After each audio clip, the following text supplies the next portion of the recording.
کیا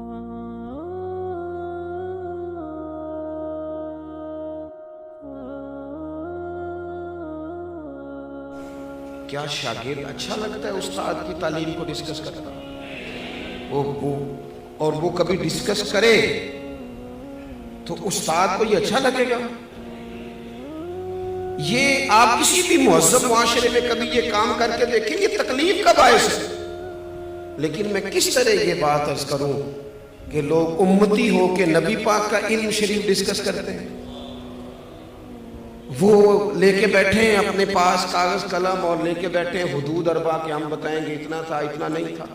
یہ شکوک پیدا کیے گئے، شکوک کمزور کرنے کی کوشش کی گئی تاکہ کسی طریقے سے جتنی چیزیں آج دنیا میں لانچ کی گئی ہیں یہ صرف شکوک پیدا کرنے کے لیے، تاکہ خالی ذہن لوگوں کے دلوں میں آپ مانے نہ مانے۔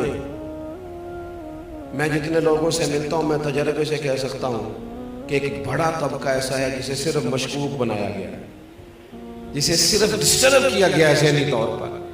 وہ لوگ جو بڑے محبت سے بڑے شوق سے کوئی درود شریف پڑھ رہے تھے، انہیں آگے کہا گیا یہ والا تو پڑھنا ہی نہیں چاہیے، وہ کب سے پڑھ رہا تھا۔ مشکوک کرنے کی سازش کی گئی۔ اسی طرح سے ایک بندہ مرزا غلام قادیانی، اچھا اعلیٰ حضرت نے جہاں بھی لکھا ہے غلام احمد قادیانی نے لکھا، مرزا غلام قادیانی بس، اس کو تیار کیا گیا۔ آپ دیکھیں کہ ایسا بیوقوف آدمی لانچ کیا گیا مارکیٹ میں۔ وہ آیا پہلے سادھو بن کے، وہ ہم دم کرانے بھی تو جس کے مرضی پاس چلے جاتے ہیں نا، یہ بھی کوئی کرائیٹیریا نہیں جی، یعنی وہ بابا جی سادے ہیں جی، کیوں سادے ہیں؟ کہتے ہیں نہائے نہیں مہینہ ہو گیا۔ میں نے کہا سادہ ہونا اور گندا ہونا ان میں فرق ہے۔ سادہ تو وہ شخص ہوتا ہے جس کو کوئی مہنگے کپڑوں کا شوق نہ ہو، کوئی مطلب اسے پروٹوکول کا شوق نہ ہو۔ سادگی کا کیا مطلب ہے کہ بندہ منہ نہ دھوئے؟ یہ کہاں کی سادگی ہے؟ تو پہلے کبھی وہ سادھو بن کے آیا، کبھی کچھ بن کے آیا، پھر اس نے نا چونکہ باقاعدہ وظیفہ خور تھا، اس نے پھر عجیب و غریب دعوے شروع کیے۔ اس نے کہا معاذ اللہ میں نبی ہوں۔ اور آپ کو بتاؤں یہ علماء کے لیے بات انوکھی نہیں تھی، کیونکہ رسول کریم نے فرما دیا تھا، محبوب نے پہلے ہی سمجھا دیا تھا، فرمایا 30 جھوٹے لوگ ہوں گے جو دعوی نبوت کریں گے، اور 2 تو حضور کے ظاہری زمانے میں ہی آ گئے، ظاہری زمانے میں آ گئے۔ تو یہ حضور نے، اب اس نے کیا کیا؟ اس نے کہا میں نبی ہوں، پھر عجیب و غریب تعویلات کرنے لگا۔ وہ لوگ ڈھونڈ کے لاتے ہیں نا چیزیں اپنی مرضی کی، آپ جس کے پاس بھی جائیں وہ دلیل رکھتا ہے، جس کے پاس بھی جائیں وہ کوئی نہ کوئی اس کے پاس کہانی ہوتی ہے، سٹوری ہوتی ہے۔ وہ تو ابو جہل بھی کہا کرتا تھا کہ دیکھو جی اچھے بھلے رہ رہے تھے، اور یہ انہوں نے ایک بھائی کلمہ پڑھ گیا، دوسرا پڑھتا نہیں، گھر میں لڑائی شروع ہو گئی۔ کہانی تو اس کے پاس بھی تھی نا۔ وہ یہ بھی کہتا تھا دیکھو جی ہمارے باپ دادا کو کہتے ہیں وہ گمراہ تھے، حالانکہ وہ تھے گمراہ۔ تو کہانی تو کوئی نہ کوئی اپنے دفاع کے لیے سب نے بنائی ہوئی ہوتی ہے معاذ اللہ۔ اس نے جب کہا میں نبی ہوں تو وہی لوگ میدان میں آئے جو ہمیشہ آیا کرتے ہیں، وہی لوگ آئے، علماء ربانی ہی، مارے کھائیں، جیلیں کاٹی۔ مولانا نیازی کو تکلیف ہوئی، کئی مہینے جیل میں رہے۔ حضرت سید خلیل شاہ صاحب علامہ ابو الاسناد صاحب کے بیٹے جیل میں گئے، 20 درجنوں علماء پابندے سلاسل ہوئے۔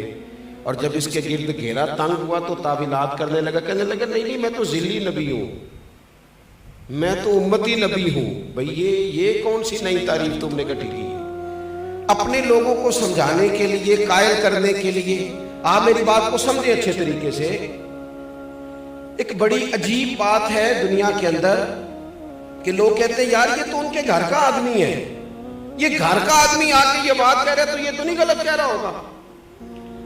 ان لوگوں نے یہ کیا کہ اسلام کا لبادہ اوڑھ کے جب یہ کہنا شروع کر دیا نا کہ حضور آخری نبی نہیں، معاذ اللہ، تو انہوں نے ایک دروازہ کھولنا چاہا، ایک نیا شک پیدا کرنا چاہا۔ وہ جو امت حضور سے وابستہ ہو گئی تھی پوری طرح، ان کے ذہنوں کو منتشر کرنا چاہا، ایک نیا دروازہ، تاکہ جس کا جی چاہے وہ اندر آ جائے، جس کا جی چاہے وہ اندر آ جائے۔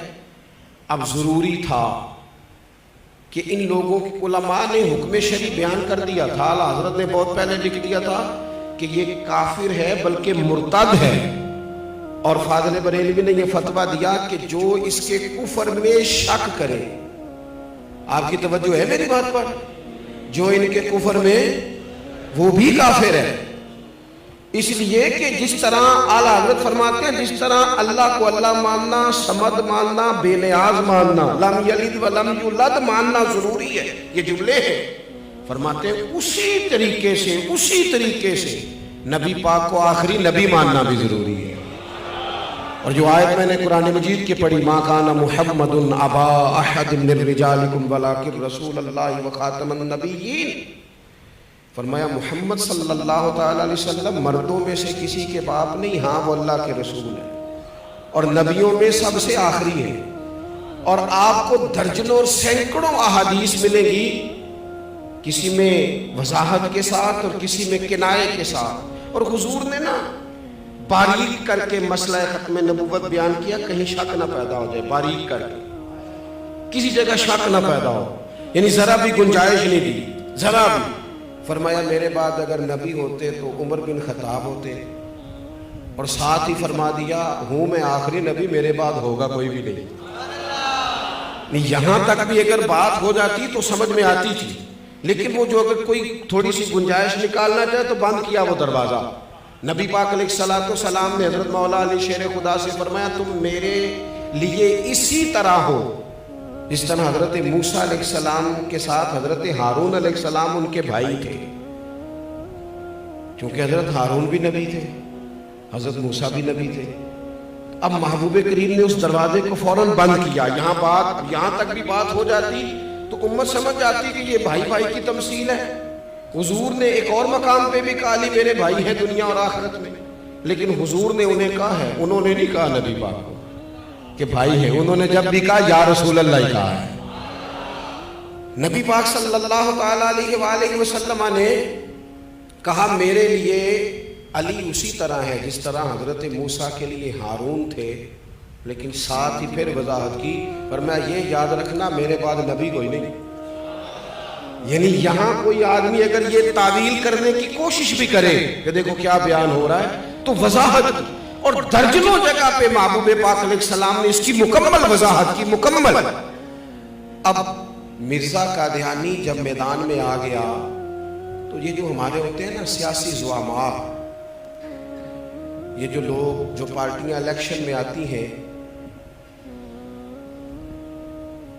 میرے دادا جی کہا کرتے تھے کہ فیصلہ ہمارے ہیں نا پنجاب میں پنچایت ہوتی ہے، اب تو خیر ختم ہو گیا معاملہ، پنچایتیں ہوتی تھی تو سرپنچ صاحب چودھری صاحب بھی فیصلہ کر دیتے تھے۔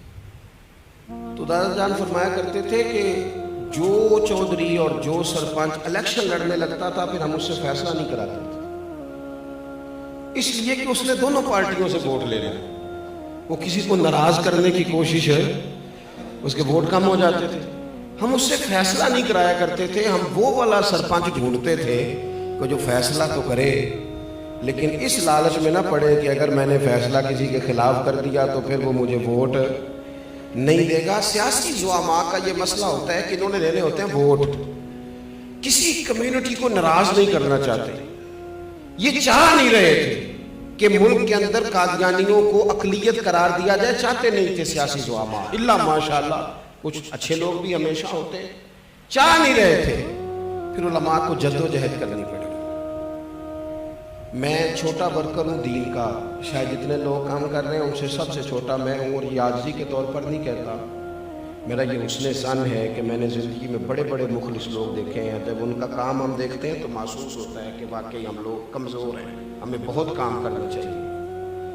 آج بڑے وسائل ہیں، اپنی بات پہنچانا بڑا آسان ہے، لیکن جب پلٹ کے وہ زمانہ دیکھتے ہیں نا جب یہ مشترکہ تھا، ہندوستان پاکستان حکومت انگریز کی تھی اور قادیانی کے خلاف تحریک چلانی تھی، تو کتنی جد و جہد کرنی پڑی اعلیٰ حضرت فاضل بریلوی، کتنی کوشش کرنی پڑی پیر جماعت علی شاہ صاحب کو، اور شہزادے ہیں حضور غوث پاک کے پیر میرے علی شاہ صاحب۔